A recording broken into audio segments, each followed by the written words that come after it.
Welcome to the Deep Dive. Today we're plunging into something incredibly practical, something that really touches every part of our lives. How to get better at communication, and how to navigate social interactions with a bit more confidence. We're unpacking a review of a super popular book, Leil Lowndes' How to Talk to Anyone. It promises 92 little tricks for, big success in relationships.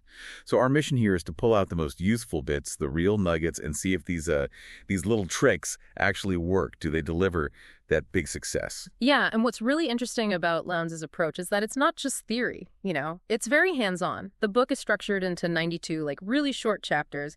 Each one is a specific technique or a strategy. 92? That's a lot. It is, but they're quick tips. Often they're actually rooted in psychological principles, which is cool. And she uses storytelling, lots of examples, makes it all feel really accessible. It's accessible, right? Exactly. So it's genuinely for anyone who wants to make, a better impression. It doesn't matter if you're shy or already pretty outgoing. And that accessibility is key, I think, because it tackles those everyday things, right? Like, what do you even say at a party when you don't know anyone? Right. Or how to start talking to someone you admire, or, how to network without feeling awkward. Yeah, or get out of a boring conversation gracefully. And she gives them these memorable names, doesn't she? Like the flooding smile. Exactly. The flooding smile, sticky eyes, the big baby pivot.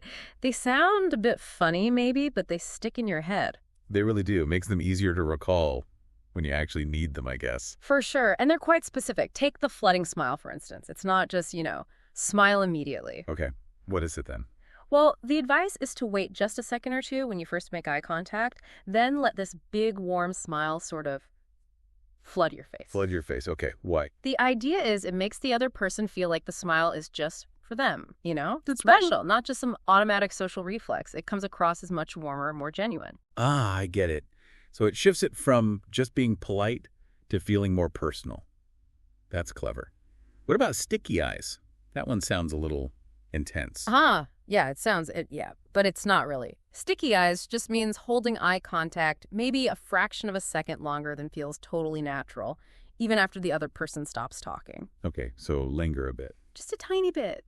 The book suggests that signals deep interest, like you're really absorbing what they said, makes them feel heard, valued. That makes sense. It shows you're engaged, not just waiting for your turn to jump in. Exactly. It's subtle, but it can be pretty powerful for building rapport. So these are really practical tools you can use, immediately.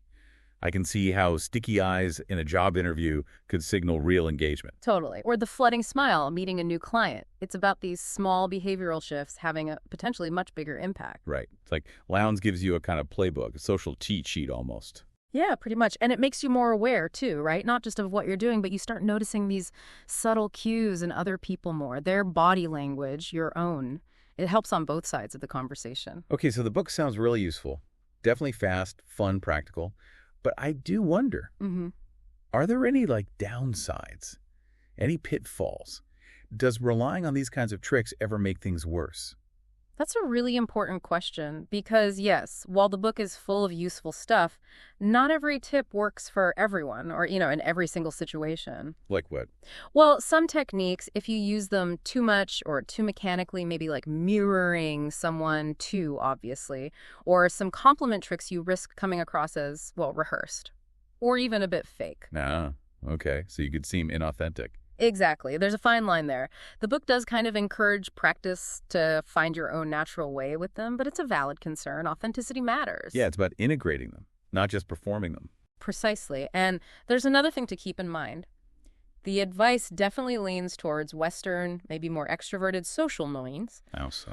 Well, things like really strong, immediate eye contact, or being very outwardly expressive with greetings that might feel too forward, or even uncomfortable depending on your cultural background, or if you're naturally more introverted. That's a really good point. So you need to adapt it. You absolutely do. Okay, so wrapping this up, what does all this mean for you listening?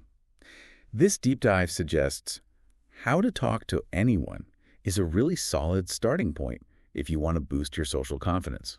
Look, it's not going to magically transform you overnight, but it definitely offers practical things you can try right away. And the great thing is, you don't need all 92 tricks. Just picking, say, 5 or 6 that really click with you, that could genuinely make a noticeable difference in meetings, interviews, parties, whatever.